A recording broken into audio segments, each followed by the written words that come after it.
Welcome to Drinking Bros, presented by GhostBed.com. You guys, welcome to Drinking Bros Sports Tailgating Legend Show. This show is going to be full of shenanigans. It's St. Patrick's Day. We're all wearing green. We're double fisting beers. We've got green rum coming from Untitled Distilling Company. And I have no idea what today's show is going to bring to you because we've been drinking since breakfast. That's the only way to do it on St. I'm not Patrick's even proud Day. of myself. We are in between. There's a bunch of live music coming on right now, or in the next 2 hours. So it's kind of a downtime inside the Untitled Distilling Company's facility, and we're gracious and blessed enough to be able to use it today. So big shout out to Untitled Distilling Company. The cool thing about Untitled Distilling Company, not only do they sponsor this show, but there's always these magnificent people who show up. And with us today, we walk through the door unplanned. I swear to God, this is unplanned. Most things are with us. Yeah, it is. But Dan Harlan and Sarah LaFont just walked in the door. Dan Harlan, if you look him up on YouTube before he comes on this show, but Dan Harlan is known as doing more magic than any other magician in the history of magicians. He also fooled Penn and Teller on, which I love that show, by the way. You ever seen the Penn and Teller magic shows? Are you more of a Penn guy or a Teller guy? I like the one that talks a lot. Yeah, I'll go Because with that I talk one a too. lot. He fooled him. He stumped him. It was magnificent. Sarah LaFont's got one of the greatest minds, photographic memories of all time. And she actually did a thing on Pi Day where she did some things by memory. And I cannot believe they walked in here today into our facility on St. Patrick's Day. I'm blown away. What the luck of the Irish. Wow. Luck Look at that. We don't even have a real Irishman here, but we can Irish pretend for now. And let's not forget that during that Pi Day sequence of events, you did dress as a clown. I did. That cannot go without being said. That video's on YouTube. I lucked out and got to just diddle on the guitar for a little bit while you were dressed as a clown. You look good as a clown, though, especially in all yellow there. Really complimented your bone structure. And Yeah, originally it was sold to me that I was going to have to wear a banana hammock, which is a thong, Ooh. which I'm a hash runner. If there's any other hash house harriers out there, my nickname was Banana Hammock because I ran in a banana thong. So I thought I was going to be dressed as a clown wearing a thong. That didn't happen. what a thank sight that God. would be, huh? Thank God. Jesus. It I'm was a glad that kid- didn't happen. It was a kid-friendly show, but I'm excited to be here with you, Boston Joe, today on St. Patrick's Day. We do have a chef. It's my wife, Chef Ashley Tansey. Where is she? We don't know. Where is she? She's making shepherd's pie because it's St. Patrick's Day, and what would a tailgating show be without food? And so we'll get her on here in a little while, and she'll tell us all about the shepherd's pie. Until then, I'm going to pound these beers. What you got going on today there, Boston Well, Joe? we should beware the Ides of March. We're going to do a little history lesson today. I know that Drinking Bros just had a new show, forgetting the exact name of it right now, but they have a history show now that they're going to go through all the depths. Iconic Blast. Iconic Blast, that's it. A plug. Trying to plug it and don't Shameless even know, plug, don't Iconic even know the name. Blast. But they're a part of the Drinking Bros family like us, so I'm sure they'll cover people like Julius Caesar, who was warned of the Ides of March. So a little history lesson here that we're going to dive into as you indulge on your I'm pounding Guinness. beers, baby. I can't get enough. So Shakespeare kind of romanticized this whole story of the Ides of March, but it is based off of a true mutiny within the Roman Empire with your boy Julius Caesar. Yeah. And he was warned by a soothsayer, also known as some sort of a priest or wizard of some sort, someone who can foresee the future, to beware the Ides of March. And apparently, as legend goes, Julius Caesar's wife the night before had a really bad dream that the walls and the ceiling were caving in on her and Julius, and she woke up in the middle of the night and couldn't get back to sleep. So they didn't know it, but it was their last night together, and they spent it together all night, which is very nice that he got to spend his last days with his woman. But You think they fornicated? I hope so. Yeah. I really do, because that was the last night he was on this earth, as far as we know. And if he didn't get to have a little sex before then, that'd be a bummer. And that'd probably be the first regret he would have when that first dagger went into him. Man, I shouldn't have had a headache last night. Well, the thing is, Julius Caesar heard this warning, beware the Ides of March, and March 15th is the Ides of March, and he shows up and he sees the soothsayer and he goes, the Ides of March have come. Yeah. Big swinging dick, saying what's next. And Yeah. the soothsayer said, Caesar, He said, they fuck did. around and find out. Yeah, bitch. well, he said they have come, but they have not gone. And shortly after that, there was a mutiny within the Roman Empire. They, Caesar's boys, at least so he thought, stabbed him in multiple places, including the groin, which I'm sure that was the worst one. Yeah. But I guess it wasn't the death blow. And a civil war ensued after, and it was definitely a component to the fall of Rome. So beware the Ides of March. Yeah, I guess because today's March 15th. Well, no, today is actually the 17th. Yeah. But the 15th was just a couple days ago. What does that have to do with St. Patrick's Day? Well, it's because it's St. Patrick's Day came along a little bit later. This is before. So the whole mystique of March being some sort of special month, in my opinion, has gone on for a long time because it's kind of a rebirth, right? You know, they say it's in like a lion, out like a lamb, especially in Massachusetts. North Carolina might be a little different.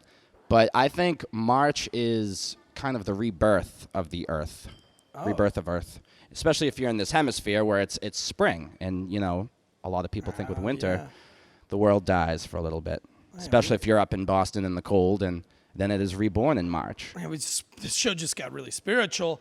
Wasn't expecting to go there on St. Patrick's Day. Oh, but we will. We'll go everywhere on St. Patrick's Day. But the place to be on St. Patrick's Day, and I know from experience, you referenced drinking since breakfast. I have done that before on St. Patrick's Day.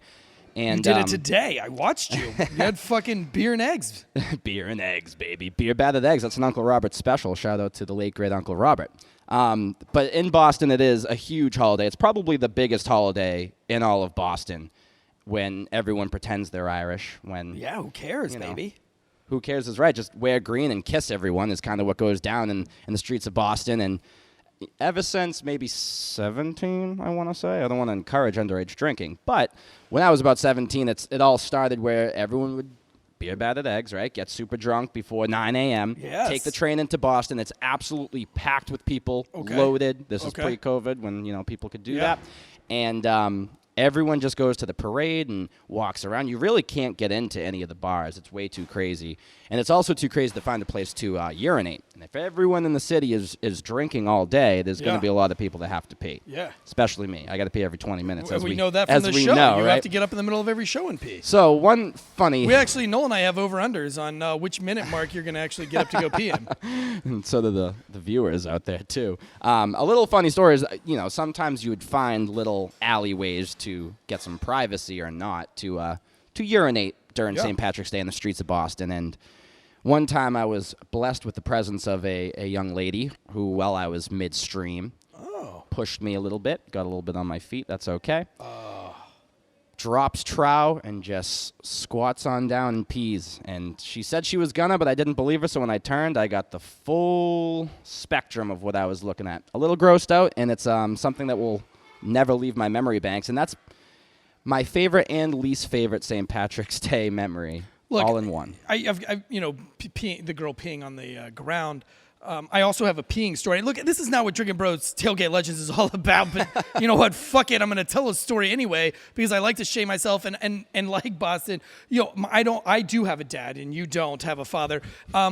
Because I have a father and I was blessed with a father for such a long time, I like to disappoint him on purpose. Yeah. And you wish you had a father just that you could get approval from. I have a great dad, but I live to disappoint him. You do have a great dad. Which is pretty fucked up, but that's what I like. When my dad gives me that look of like, God, I can't believe I raised that. Like, I'm excited for that. Like, that's what fucking Your dad's gets the man, me though. He's pretty fucking cool. And his name is Darby Tansey. Doesn't get any more Irish than that. But I was in Las Vegas, and I was in the military at the time, and I was the youngest guy with the group that I was with in the military. And we had an incident at the training arena where we burnt down the training field that we were working on. And so they were like, fuck it. Las Vegas is 4 hours that way. Los Angeles is 4 hours that way. And the Moonlight Bunny Ranch is 3 hours that way. Just be back on a plane by Friday. I had a new girlfriend, which I'm now married to her now. She's my now wife. And I said, well, you know, I got to play it safe. And so there was this one guy. He was the second. I was the lowest rank, and he was the second lowest rank. And sometimes the second lowest rank guys like to be even harder on the lowest rank guys, right? They're trying to fluff those feathers. It's like the assistant manager, the manager type. Yeah. So he was like, yeah, let's go to the fucking Moonlight Bunny Ranch, and you know, let's do that. And I was like, well. They're like, what are you going to do, Tansey? And I was like, well, I'm going to go to Vegas. I've never been. I didn't want to say I'm in love, but I was like, I'm going to go to Vegas. You were. I was. I'm going to go to Vegas. So they were like, well, shit, dude. Yeah, I'm married. I should probably go to Vegas with you. And so then the other guy was like, fuck it. If you guys are going to Vegas, I'm going to Vegas. So this other guy, and I'll call him Danny. Danny was like, well, fuck that, man. You guys are all a fucking bunch of pussies. I want to go fucking get my dick wet in Moonlight Bunny Ranch, but fuck it. I'll follow you guys to Vegas. So he follows us to Vegas. We get to Vegas, and they're like, where are we going to stay? Where are we going to stay? And he's like, let's stay at the fucking Bellagio. Let's like fucking dicks out for Harambe. Let's go to the Bellagio, baby. And I'm like, that's cool, guys. Look, I'm going to save my money. I'm going to cut it back. I'm going to stay at the New York. They got a little special, $69 a night. 69 happens to be my favorite number. Nice. I feel like I was called to be there. And the other dude was like, you know what, dude, I could save some money too. I'll share. You want to go halvesies? And I was like, let's go halvesies, honey. And then the other dude was like, hey, you guys got room for 3? We're not going to be in our room very much anyway. I was like, fuck, more the merrier. Now we're down to like $20 a night. I'm fucking game on, right? So they come in, they stay in my room, and the other guy, Danny, he was like, man, fuck y'all. I'll go stay at the Bellagio by myself because this is, one time in Vegas. I'm going to fucking live it up. Yeah, go ahead, homie. So he goes and stays at Bellagio. Well, that night we all get dressed. We all meet down in the foyer, whatever you call it. You got to be fancy as fuck in Las Vegas. You get down there, and he was like, where are we going? I was like, you know what? He was like, let's go to the strip club. Let's go watch some strippers, man. There's some great strip clubs. And I was like, you guys go ahead. I'm going to just walk the strip, man. I've never been here before. I just want to see what this place is about. I want to just soak it all in. I'm just going to walk up and down. And he was like, fuck that. I'm going to the strip club. And the other guy was like, I'm married. I've never been to Vegas. Tansy, I'll go with you. I'll go with you and walk the strip. And the other guy was like, you know what? I want to join you guys. So again, this Danny guy, he's going to the strip club by himself. And whatever. So, fast forward a couple of days, we're in a hot tub. I'm fucking drinking some painkillers, some pina coladas. And of course you are. These girls, they roll in, right? And we're all special operations. So, we like to tell people that, that we're not special operations guys. We got the long hair, fucking chiseled abs, like straight out of Spartacus or whatever that movie is. 300? 300, yep. And so we're sitting there in the hot tub, and these girls are like, oh my God, what are you guys doing here?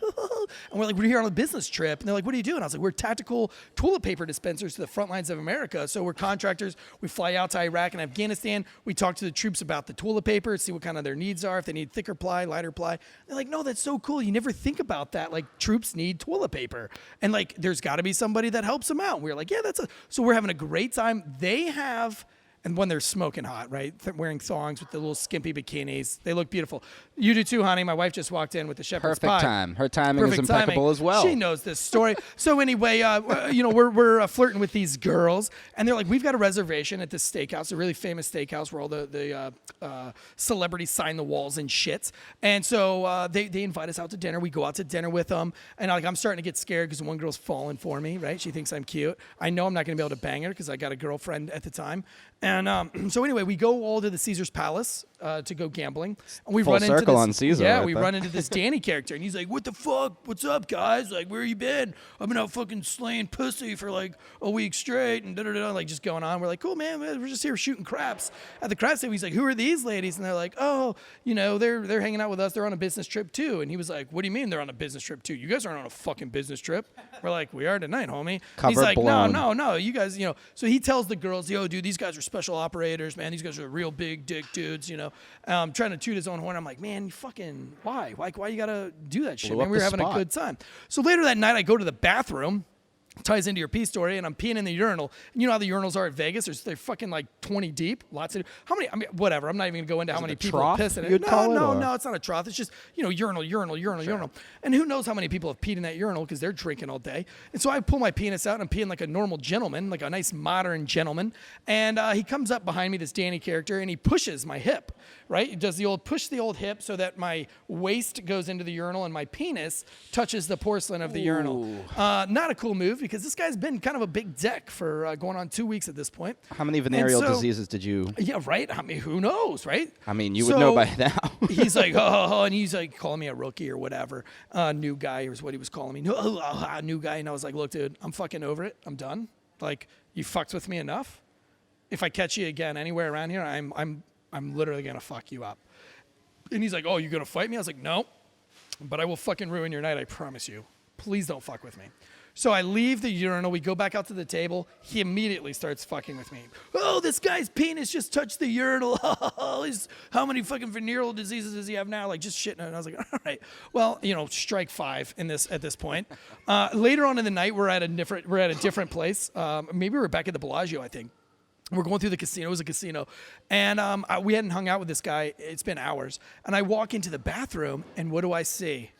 Old Danny, hand on the wall. You know that drunk pee when you're holding onto the wall, you're looking straight up at the ceiling, and you got that sway. You have no idea what's going on except the fucking warm flow of urine coming out of your dick. That feels amazing. And that's all you're focused on. And that's where he was at this point. He's just peeing, leaning up against the wall. And the only thing that came to my mind, the only rational thing to do to this guy was I snuck in behind him. I outstretched my arms and cut my hands like they're a cup, like I'm about to sip water out of a sink. I cut my hands. I put it around in front of his penis. His urine flows from his penis into the palm of my hand. Once he figures out what's going on, he opens his eyes, looks down. I take the puddle of urine that's in my hands and I throw it all up into his face. I throw it right into his face. He now has urine dripping from his eyes. He's blinking. There's piss everywhere. He doesn't know if he's mad. He wants to throw up. He doesn't know what's going on. But his night's ruined at this point. He has his own urine all over him. I walk over to what do you call those? Like a concierge or some shit? The guys that like brush your teeth and shit in the bathrooms? Sure. I walk right over to him. My hands are just dripping in urine. He saw the whole thing. I reach my hands out to like get my hands washed by him. He's just staring. He takes a little towel and he like pampers my hands and puts my hands up under the sink. He's just staring at me. Meanwhile, homeboy's just standing at the urinal with piss all over his shirt and face. He has no idea what to do. I flick my hands dry. I don't even use the little towel that the guy has. I walk out and I go back to my table. Well, he comes out, folds me over the table, beats the shit out of me, punches me. We both get thrown out. They're waiting on the cops. The funny thing was those girls were there. And all the girls saw was some guy come out of the bathroom like a crazy person and beat the shit out of me. He did it tactfully. And so they tell the police and everything that this is what happens. So I get to go back into the Bellagio and rage. So the statute of limitations is all over. You can admit that you initiated that fight. Oh, absolutely. But I mean, I got to say, that wouldn't have been my thought process, which is why you're a savage and apparently I'm not. I wouldn't want someone else's piss all over my hands, but I mean... Urine's sterile, baby. You can drink it. Sterile and you like the taste of it? Yeah. Like Ben Stiller in Dodgeball? That's right. I mean, So listen, that's one way to get him back. The story doesn't even really end there. So months go by, like probably 2 months go by, and I'm on like rookie status, and we did this waterborne operations training exercise. We're on these Zodiac boats. We're now back in Florida, and we're fucking driving these Zodiac boats through all the swamps. And we get back, and I'm wearing jeans and a camouflage top, which is completely out of regs, but over there it was okay at the time. And so I get a call, and they say, hey, Sergeant Major wants to see you in his office. I'm thinking, shit, man, maybe I'm getting promoted finally. So I show up to the Sergeant Major's office wearing my jeans and my BDU top, and I knock on the door, and there's a fucking board of dudes in there. And I think one of them was a colonel. And I'm like, shit, and they're like, hey, stand outside and knock appropriately. So I back off the door, and I give it the big 3 knocks, the do. Corporal Tanzi reporting is ordered, they're like, just stand by. And so I stand by outside in the hallway at parade rest, which I haven't been at parade rest in a hot minute. I was still a Special Forces candidate at that time on break from language school. And so I've got my hands behind my back, and I'm waiting to get called into the office. And they call me in there, and I'm on a probationary status. And they were like, hey, so what were you told when you came back from the Q course and you came into here? What kind of status are you on? I said, probationary status. And they said, what's the one thing we said could get you kicked out of here faster than anything else? I said, a drinking-related incident. They're like, yeah, have you had any? I said, no, absolutely not. And they're like, are you lying? I was like, I was not. No, I haven't. No, I don't. Fucking matter of fact, a couple of weeks ago, went to Vegas, fucking lived it up, didn't get drunk at all while I was there. No strip clubs, didn't do anything. I was living my best life. They're like, oh, really? So nothing happened in Vegas? I was like, no, God, no, I didn't do anything in Vegas. And they're like, well, we've got a staff sergeant that says that there was an incident. Danny Boy snitch on you? And I said, are you talking about Danny? And they were like, oh, you didn't think we'd find out? And I was like, well, there's not really much to find out. And they're like, did you or did you not throw urine into his face? And I said, well, to be fair, Sergeant Major, first of all, that's not the whole story. It was his own urine. Let's be clear. It was his urine, not mine. Which is, I don't know if that's better or worse. So he goes, you tell me what happened right now. And I told him the whole story. I said, I got to the urinal. The only thing I could think to do to get this guy back was to cup his own urine, and I threw it in there. And so they're looking at me with this blank stare, and I'm trying to explain myself to a board of guys. There was my platoon sergeant, sergeant major, the acting first sergeant and a lieutenant colonel all sitting at the same table, and I'm trying to explain myself, and they're all looking at me like I'm a fucking idiot.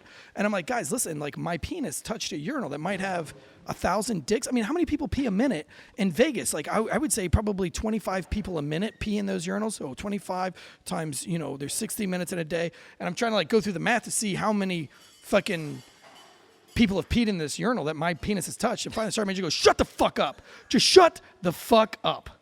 Shut the fuck up!" Did you or did you not throw some urine in another man's face? And I said, "Yeah, I did. I did." And he was like, "Get out of my office." And I left, and I never heard anything else about it ever again. I mean, I thought think I was getting demoted. That's just boys being boys, right? Some would say. I thought so. I think they just didn't believe the story and they wanted to hear it firsthand. Well, I bet they laughed their asses off when you left They that had room, to man. have. They They had fucking to died. yeah. They're like, that dumb dick. Yeah, what a savage. What a fucking savage. He's built for this. I'm They figured he's embarrassed that built I for just this. told that story in front of the great Dan Harlan. Matter of fact, midway through that story, Dan Harlan walked up and listened to it. Dan, do you mind coming up here, homie? Like, this is such a surprise. This is absolutely a surprise. Noel, can we get him a microphone? That would be dope. This is totally We can, 'cause unexpected. We Noel had is no the idea. best Oh in the shit! business. No, you take mine. You're the greatest. You come take on, no. dude. Are you Oh, serious? all right. Dan Harlan sitting on the floor in my presence. You listen. I'm a huge fan of yours. He's gonna get you a mic right here. This is so exciting. This is about the most exciting part of today's show. Well, also to come full circle, your name's Dan. Danny Boy in the story, and guess who else is named Dan? Dan, Boston Joe's dad. really? Yeah. Your dad's name is Dan. His name is Dan, and his Is your- birthday's coming up. Is your dad Dan Holloway? I wish my dad was Dan Holloway. I don't know if Dan Holloway wished that, but I I mean, wish not, Dan not was that you're my not, interesting and apparently a very erudite and pleasant fellow to hang around with, because you are. I've been called worse. But man, I don't need any more kids now. I've never had any until just a couple of months ago, and then all of a sudden, I have kids. So Dan Harlan is sitting with us right now. Listen, I watched you on YouTube. I saw you on the Penn and Teller thing. I've watched all of your stuff. I follow you on Instagram. I follow you on Facebook. You're part of these massive magic societies. Look, I'm a magic nerd. I don't do magic myself. I love to watch it. I'm tricked by all of it. I can't believe that I'm sitting next to you, man. This is great. This is dope. I can't super believe excited. I'm sitting next to the legend who threw a man's own urine into his face. Yeah, well, we It all is- got to be known for It something. is the most genius thing I've ever heard in my life. You are so forward thinking. Yeah, I don't know. That's Or one just way to not look at thinking. it. That is definitely one Or way. not He's an thinking. innovator, one could say. What you got going on for St. Patrick's Day? You're just hanging out? Well, okay. We did the thing on Pi Day, and you're going to talk to Sarah Elephant Yes. in a little bit. So we did that whole thing. Which I thought was going to be the last time I ever saw you. because yeah, no, You know what? no, you of came course in. not. You You came were in. so You were all kind to us. business. You were all business. You guys had a mission. It was so. You guys were here till midnight the night before, setting it up. You guys showed up. You were 8 all o'clock business. in the morning the next You had day, clowns. 6 hours of prep. There were dressing rooms, and you were just like, I need time. I need you to go to here, and you had it all locked down. And you guys were all business, and I was like, wow, this is showing. This is what famous people do. Like, this is why they're famous, because they're so fucking on it. I never thought I would see you again. I didn't even get a chance to talk to you and shake your hand, because it was chaos. It was chaos. Of course, it was chaos, because that's the thing. So a total of 8 hours of prep time here just to lay out the whole event, because it's like a racetrack of pies on pillars. Right. 102 pillars.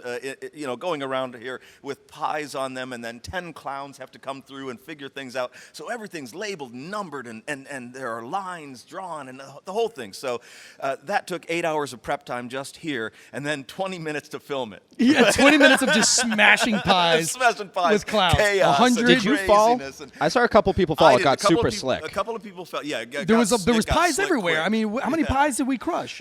Well, we crushed 101 pies. 101 pies everywhere. Plus, at the end, I think people were throwing pies. Yeah, well, we picked up pies that were partially crushed. So and there threw was them there and- was pie everywhere on Pie Day. Everywhere. But what a show!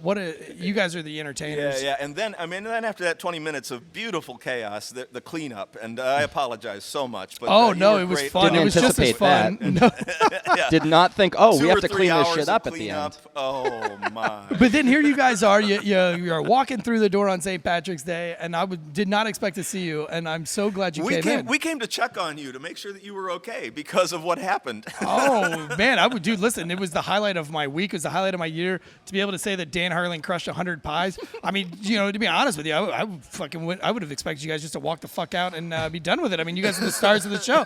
So it was no problem off my back to clean it up. I was told I had to dress like a clown, but I showed up, and then I was told, now be the because music you had man. talent. You had talent. That's the thing. I guess so, if that's what you call it. Everybody else, like this guy over here, he's a clown. Yeah. By the way, that's his talent. Yeah, it was nothing much for me, man. Look, you're a wonderful magician, right? And you're well known all over the place. What was it like being on Penn and Teller? Were you nervous? I loved it. No, I wasn't nervous because I'd already performed in Vegas many times. I had lived in Vegas for about 6 or 7 years. I performed at Caesar's Magical Empire, and if anybody had ever been to that installation, they'll remember it. It was amazing. It was absolutely amazing. So I performed there over that time, and then I had moved on and moved to California, and then a lot of different things that I was doing throughout the world. But Penn and Teller know me, and I know them. I used to hang out over at Penn's house, which was kind of cool place. So was there kind of not nepotism because you're not related, but was there a sense of there's a camaraderie. these guys know me? Yeah, there's a camaraderie. Okay. Yeah. Magicians of a certain level and ilk, we appreciate what each other do, and that's why that show's so good, because Penn and Teller get to see some of the world's most famous magicians that other people don't know are famous, because magicians are famous to magicians, generally speaking.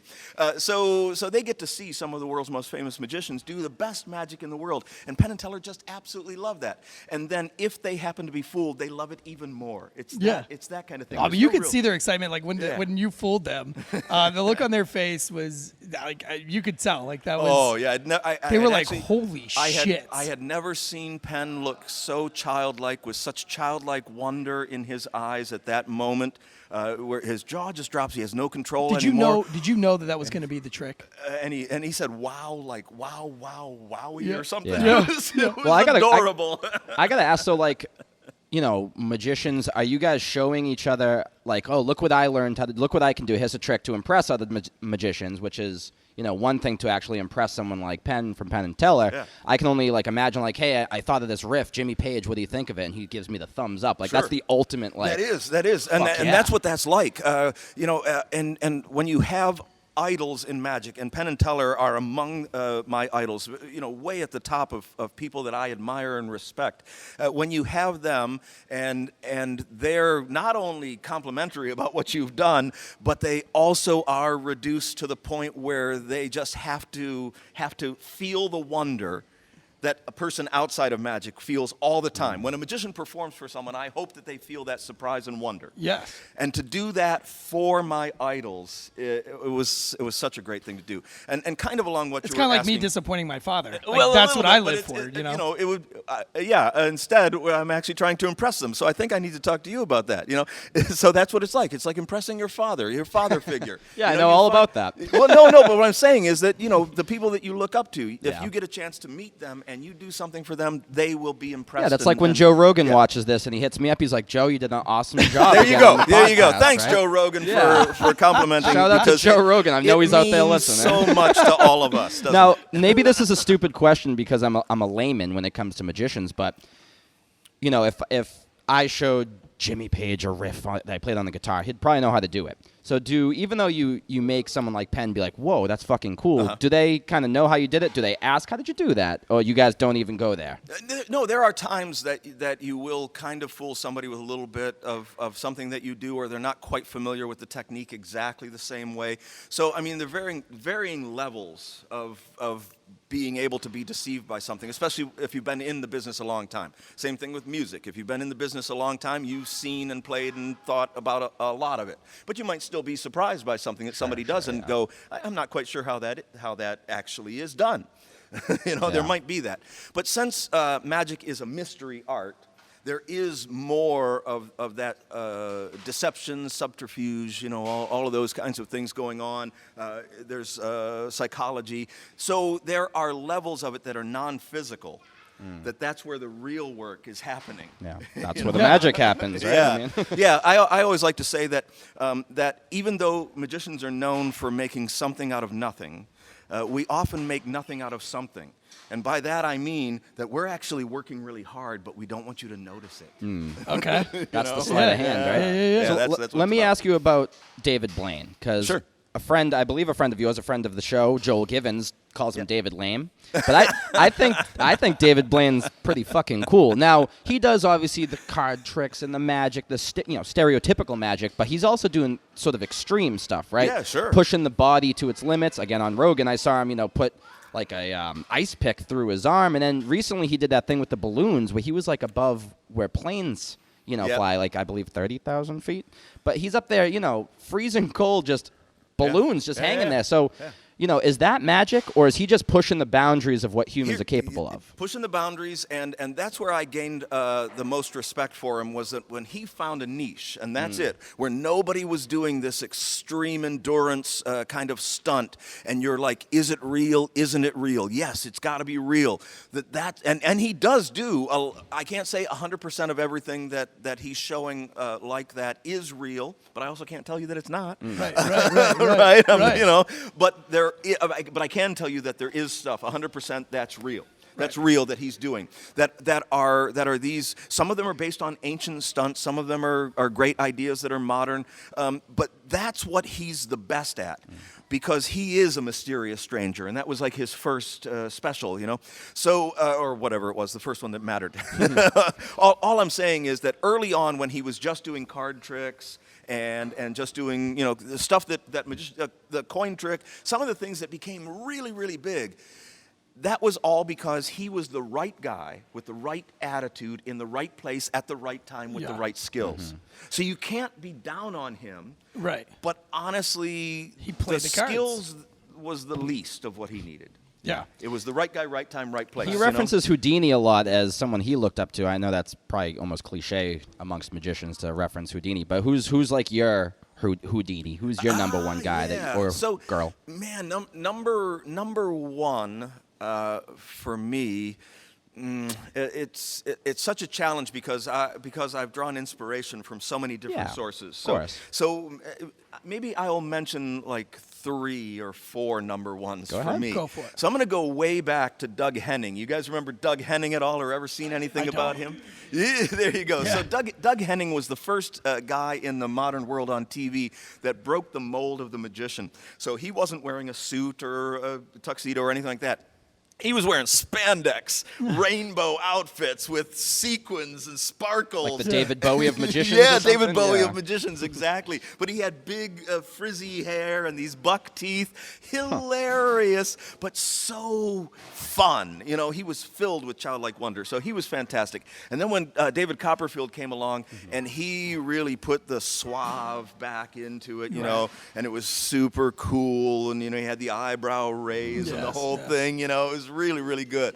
So I definitely loved what he was doing.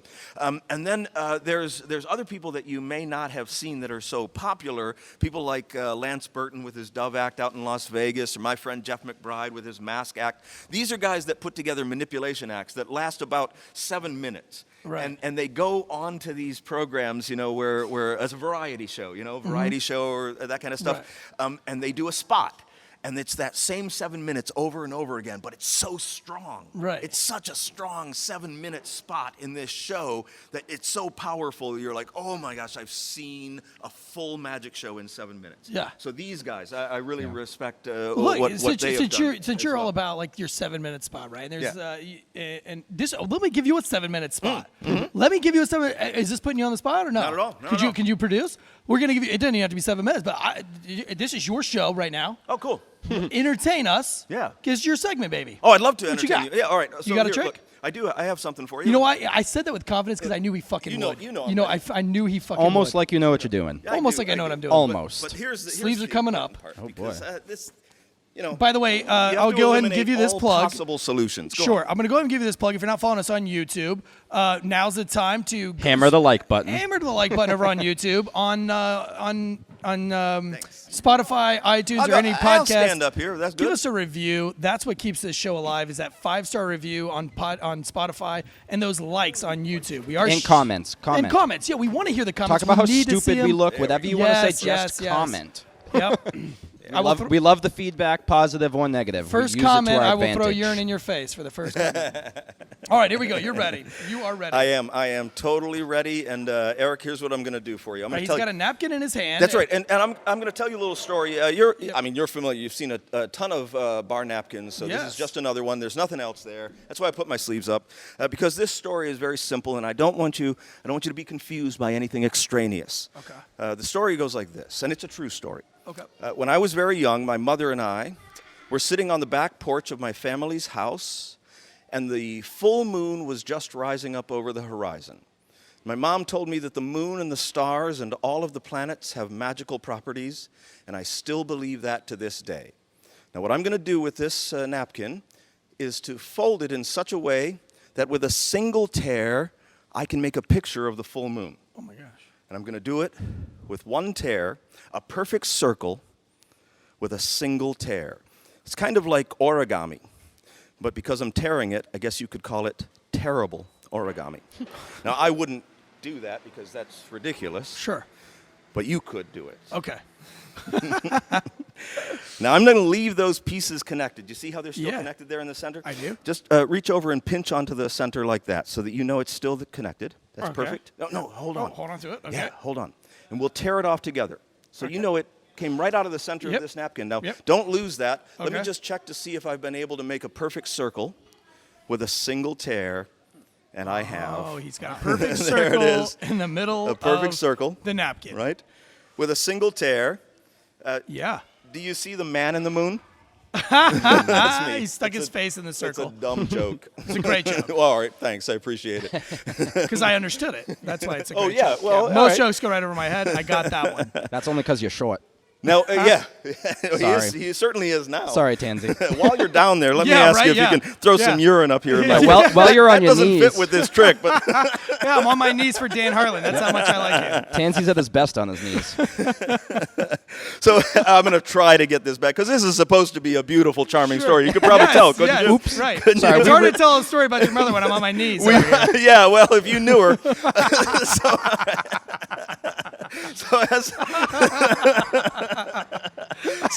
So as I was saying, I love hanging with you. I really do.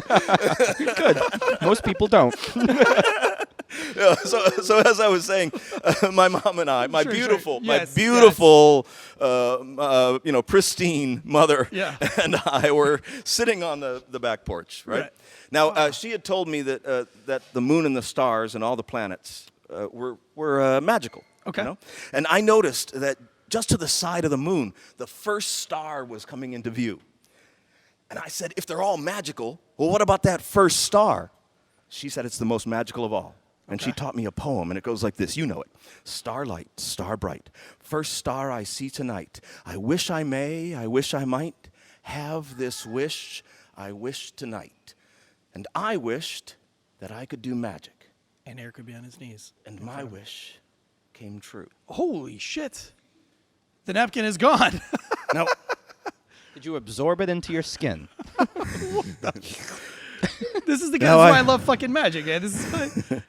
now I will admit to you that although I'm glad I made that wish, there is a wish that I thought of too late. It wasn't Okay. until I was much older. May I see the circle from the center of the napkin that you've been Yes. holding the whole time? Yeah, I've never let this thing go. And I'll show you what I should have wished for. You see, I should have wished to be like that star. Get out of here. That little piece. Stop it. No. Because then I could have all the wishes I wanted. And I could give people whatever they wish. And you may have this star so that you may have whatever you wish within reason. Look at that. I wish to have my foreskin back. You're gonna have to sign this for me later, and I'm going to frame it. That was incredible. Wow. If you're not on YouTube, get on YouTube. That was scary. Yeah, that's why I love magic, right? Because it's scary, but it's fun.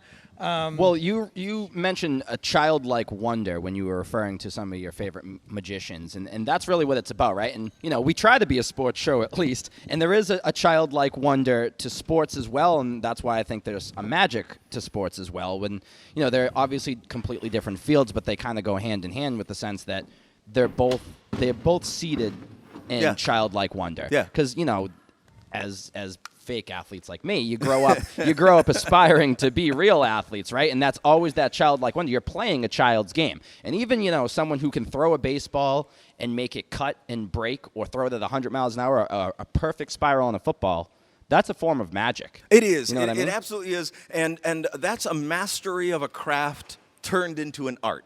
And so it is very much like magic, but also part of that art, when you see that perfect spiral, when you have a hero that is in sports, is that you feel like you're in that same position. You feel like you've thrown the football through them because you're supporting their endeavors. And it helps you to go, I have this wonder about this beautiful thing that somebody else is accomplishing, and I'm part of it, Absolutely. Connected to it. And that's a hard connection to make, but that's also what I strive for when I perform magic. Now, not all magicians do that. I just have my particular style. I want the audience to feel like they've really been a part of what's happened. And this one, I think, is a good demonstration. It's Eric, incredible. I love it. I'm wild. Yeah. It's fun, and I get to take it home with me. Yeah. Look, you go on the road, like your pin to your teller, your cohort, your covenant, whatever you want to call it, is Sarah Elephant. That's what she goes by. That's right, yeah. What is your Instagram handle, really quick? Well, I just look up Dan Harlan Magic. Yeah, you can find you anywhere. I You're think it's easy. at Dan Harlan Magic. Hers is Sarah Elephant. Yeah, which is Sarah an Elephant. interesting way to spell it because that's her name. So it's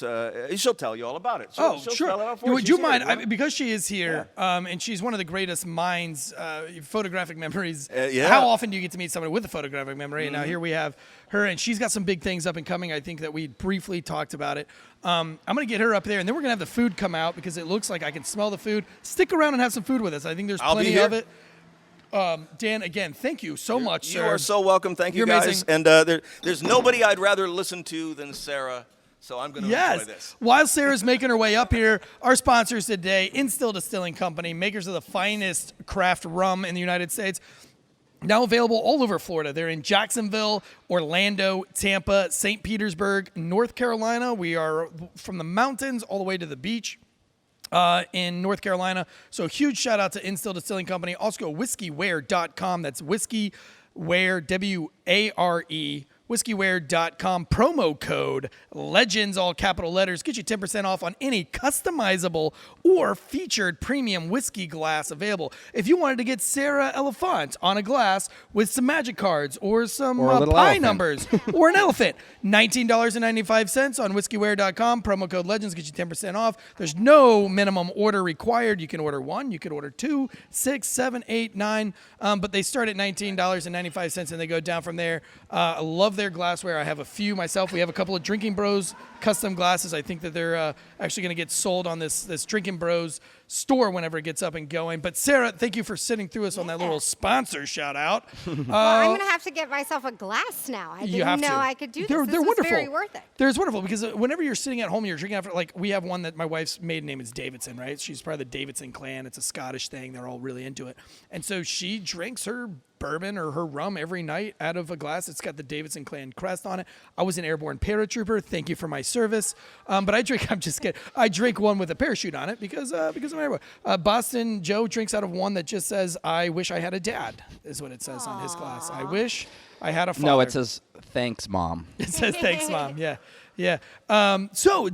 Sarah, Yeah. tell me about yourself. One, what are you? Well, I'm a mnemonist. An mnemonist. So I actually don't have a picture-perfect memory. Okay. I have no better memory than you or any of y'all. I could argue. have a kind of shitty memory. Oh. They're like regular things. Okay. What I do is I take these mnemonic principles, and just to pause for a second, mnemonic starts with an M, but it's silent. A lot of people call them mnemonics, and I'm on a quest to let people know that it's mnemonics. Okay. Mnemonics. Mnemonics. I didn't And know so what these any are- of it is. These so. are techniques that have been around for thousands of years, and it's art that teaches you how to translate information visually, which is the way that our brains take in information. Okay. When you're born, you aren't born knowing how to talk or how to write or how to read. Sure. But you take in your world visually. Right. So if we can translate what we need to know into pictures, Okay. and then make those pictures crazy and weird and wild, so Okay. like really graphic, then your brain is going to hold on to those things. Okay.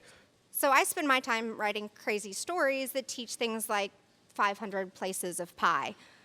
Right, Yeah. which is what you showed us this weekend on Pi Day, where you cited We went through 100. 100 from memory. You were blindfolded. Yes. And you had clowns smashing, and this was all done live on Facebook. And it was Instagram. done, translated, the numbers of pi were translated into pies. So I wasn't calling out Physical pi, I pi. was calling out pies in the order of pi.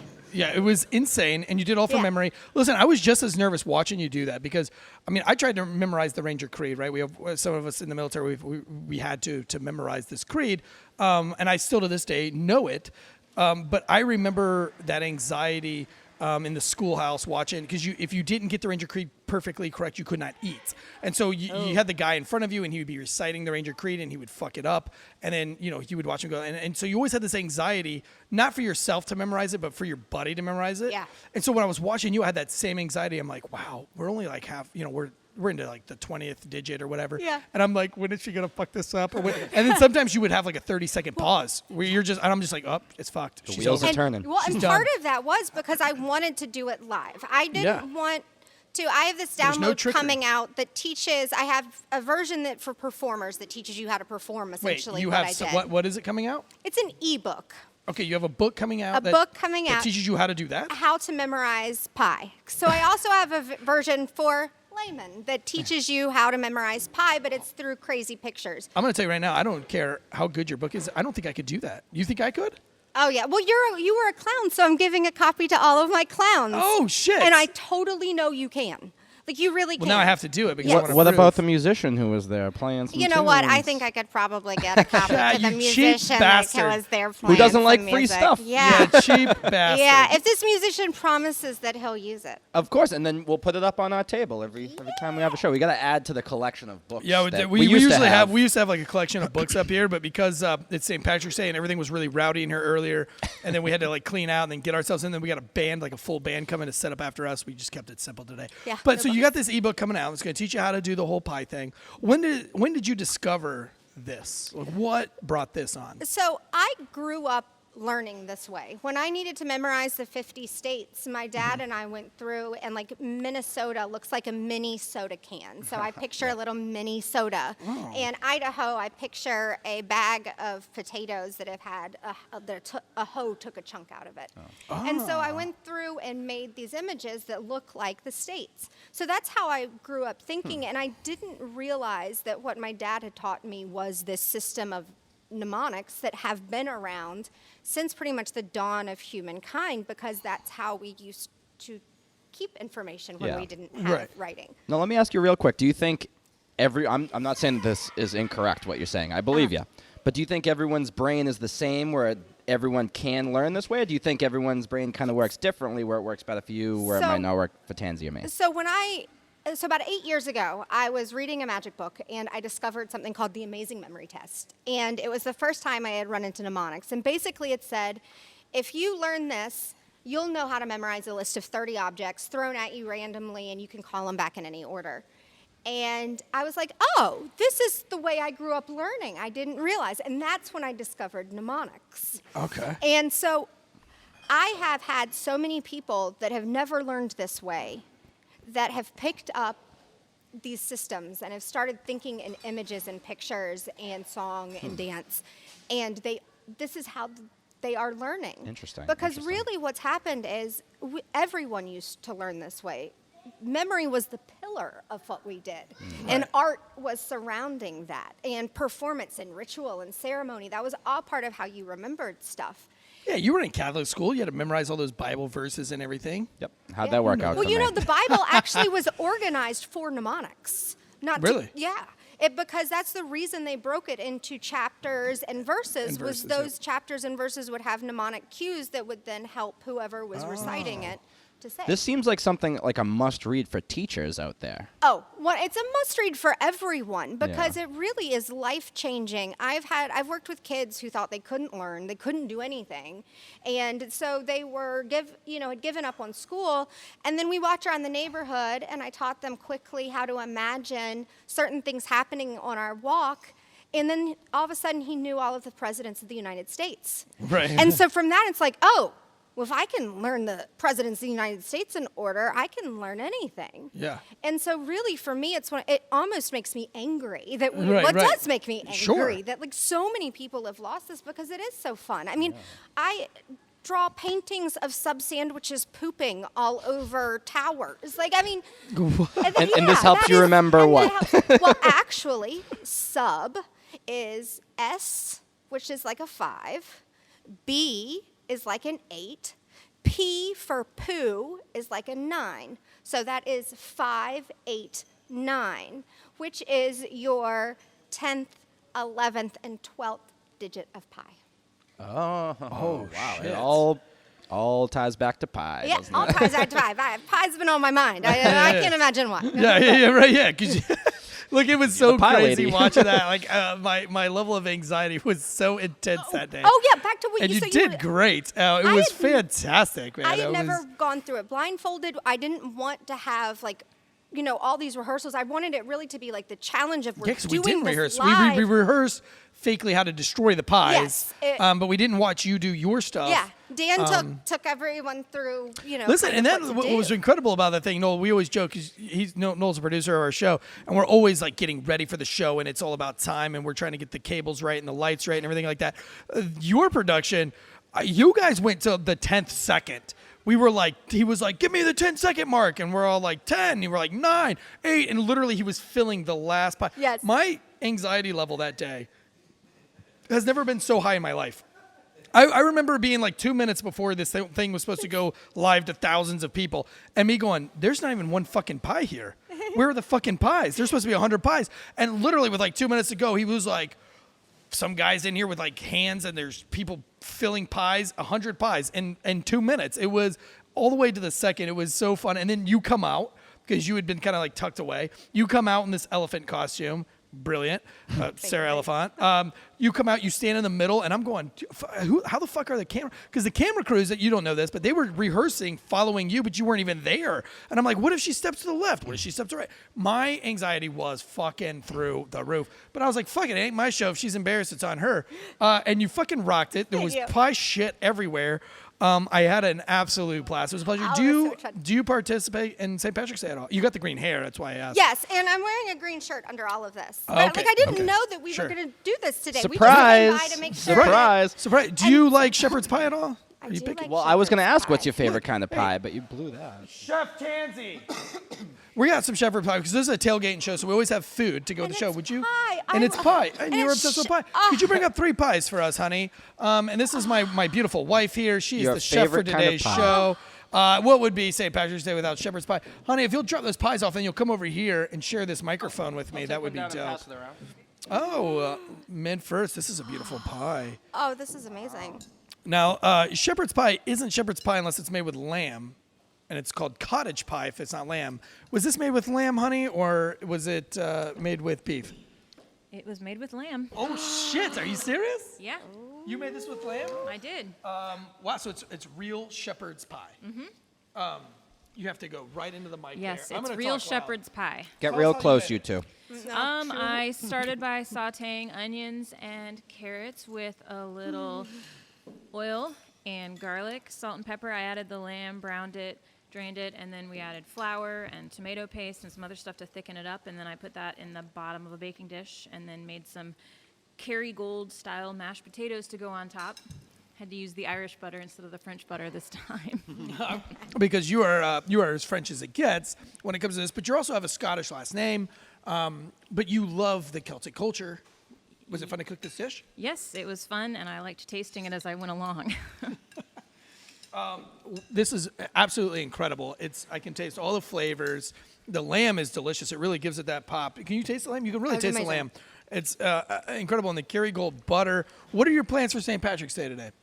I'm going to run the bar here at Instill and make a bunch of different green drinks for everybody. Can I just say, though, that, I mean, Ross and Jesse are the power couple of drinking bros. You can't argue that. But these two right here are a power couple for drinking bros. Unreal. Oh, thank you. And I'm Tansy's sorry a about lucky that story. guy. I'm sorry about that story I told about the girls in the hot tub.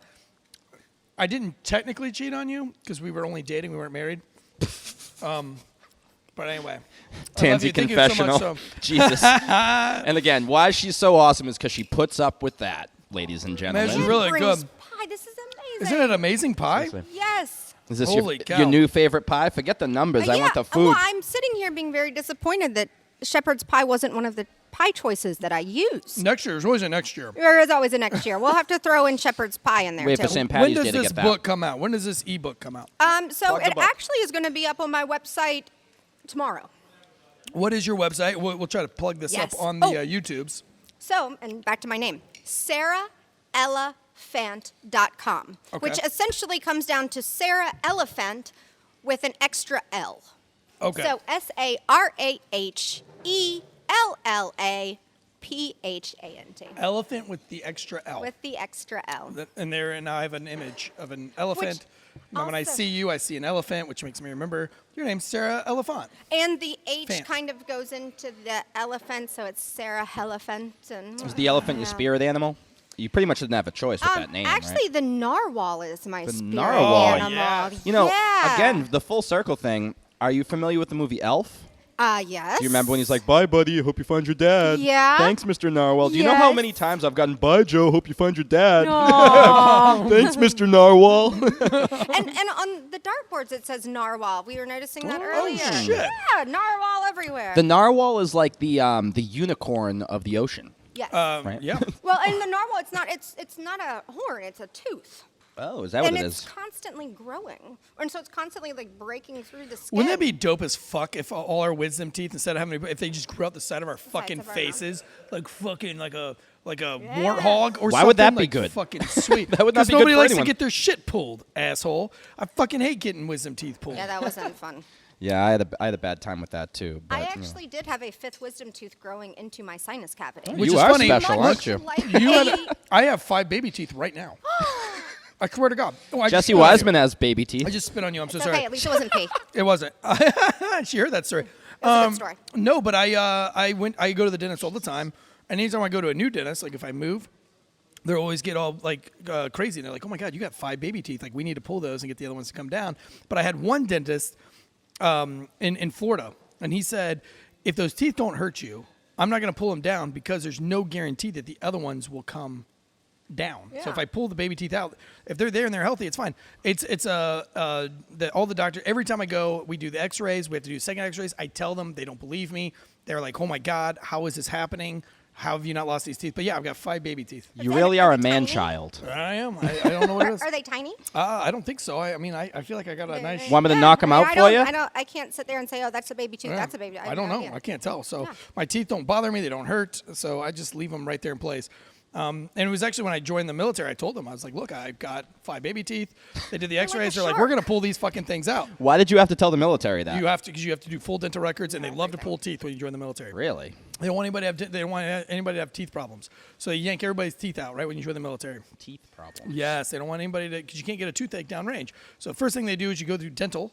You get shots first, and then you go to dental, and then dental they usually just pull anything that looks funky. They pull it out. So for me, I had to beg for a private. A secondary opinion from a private doctor. I went to a private doctor. I said, "Look, I've got a private doctor in Jacksonville, Florida, who has let me. He's been my child dentist, and he has said I'm not going to fuck with those unless they bother you." Yeah. So do you still go to a pediatrician too, since you got the baby teeth? Oh, jeez. And they give you a little lollipop every time and a sticker? Yeah, there we You go. did so good, little Eric. You got a I'll let you sticker. have that one from all the dad jokes. I'll let you have I that know, one. right? I mean, come Have on. that You're one. like a shark. It's kind of Yeah. cool, you Dun, know. dun. And if something happens to one of your teeth, maybe another one will grow in. But if it doesn't, you got 2 Maybe it'll be a teeth. fucking shark's tooth. Or maybe it'll be a narwhal horn that I can stab Boston Joe in the dick with for making all those stupid jokes. Listen, Yes. we're gonna close up this show in just a second. What's we got anything sportsy that we need Yeah, to we know got about? we got plenty of sports things. I don't know how much you sports, You but better hurry I up. sports. I better hurry up. Am I on a I do memory sports. Am I on a time frame here? No. Well, with sports, right? Yeah. Drinking Bros sports. Tailgate Legends. Tailgate Legends, where we tailgate with legends. There's a lot of movement in the NFL right now. It's free agency. Some would say that it's the most exciting part of the NFL season. Some would say it's not. But there's been a lot of movement. I'll go through it pretty quickly on all the big names that are going back and forth. I'll start with my division, the AFC East. You got the Bills picking up Emmanuel Sanders. That's going to be huge for Josh Allen. Jacoby Brissett, NC State, Wolfpack, former Patriot. being the insurance for Tua Tagovailoa in Miami. And really the biggest winner in all of free agency, and I know it's what it's going to sound like that I just want to plug the Patriots here, but it's true. The Patriots and Bill went on a huge spending spree, which is so unlike them.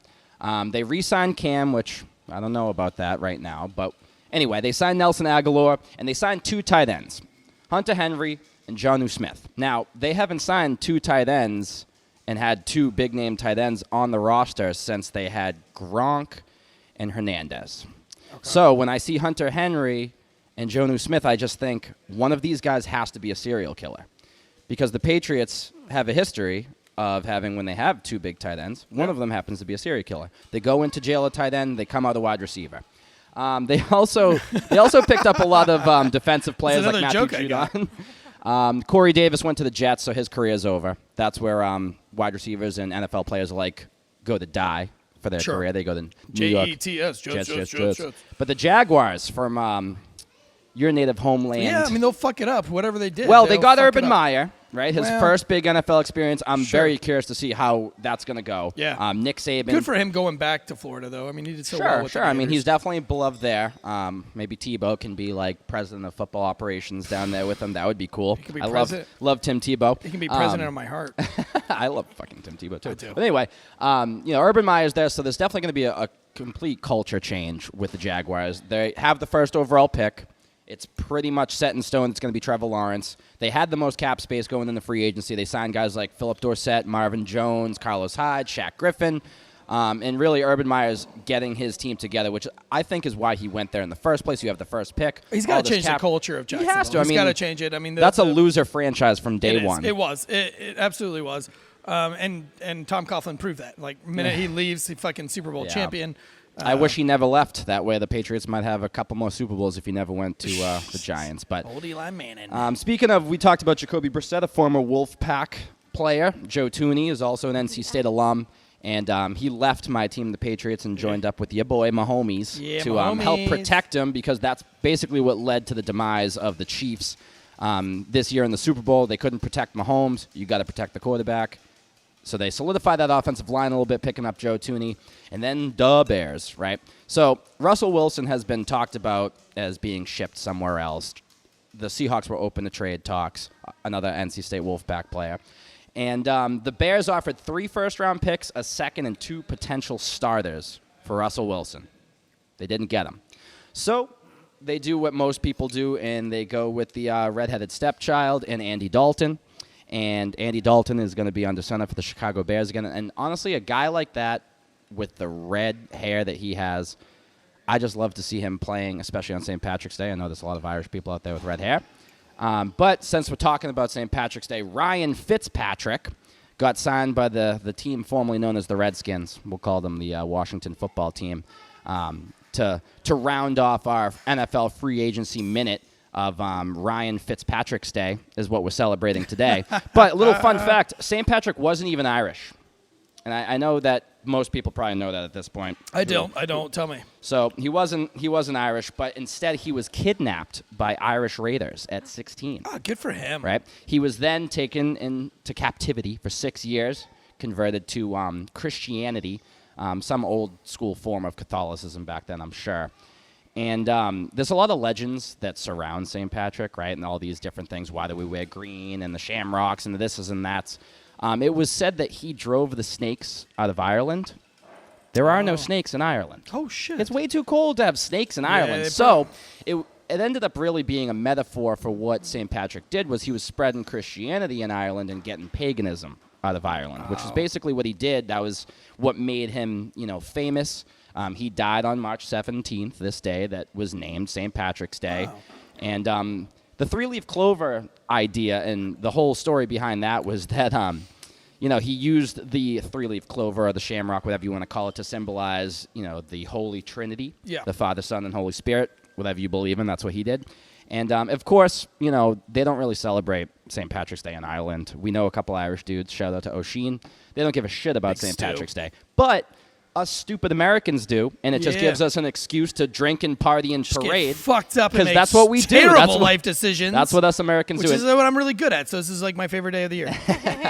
And also, there's a bunch of cool Irish bands. You have like the kind of faux Irish bands, like the Dropkick Murphys. Get the fuck out. That's I real love as the shit. Dropkick Murphys. That's I mean, real they're as from- shit. they're from I fucking Quincy. love them. Who gives a fuck? Rock, they kick Oh, ass, don't get me and- wrong. And so I'm does Flogging Molly. Flogging Molly does too, but they're also from L.A. Yeah, but they're not. He's originally from England, I think. Not really. Did a little. If you do your research, maybe. But I do know someone who really is from Ireland, and that's Bono. Oh, Bono. Bono is Yeah, from yeah. Ireland. and I'm a I'm not- Bono guy. I don't like know. If, Bono. I don't know if Noel lost his microphone in this whole process, but. Well, I wanted our producer, the best in the business, Noel, to tell his personal Bono story that he knows. But apparently, Bono handed him a Guinness and a Jameson right off the bat. Case of Guinness and a bottle of Jameson. I mean, if that's about as Irish as it gets. It's Yeah. almost cliche and stereotypical, Yeah. but turns out Bono is actually a really cool dude. So, listen to your favorite, maybe Joshua Tree,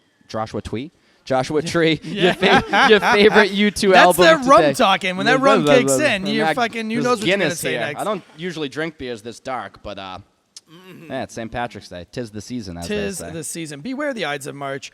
Look, guys, this has been another show of another episode. There I go. There goes the rum talking right out of my fucking mouth.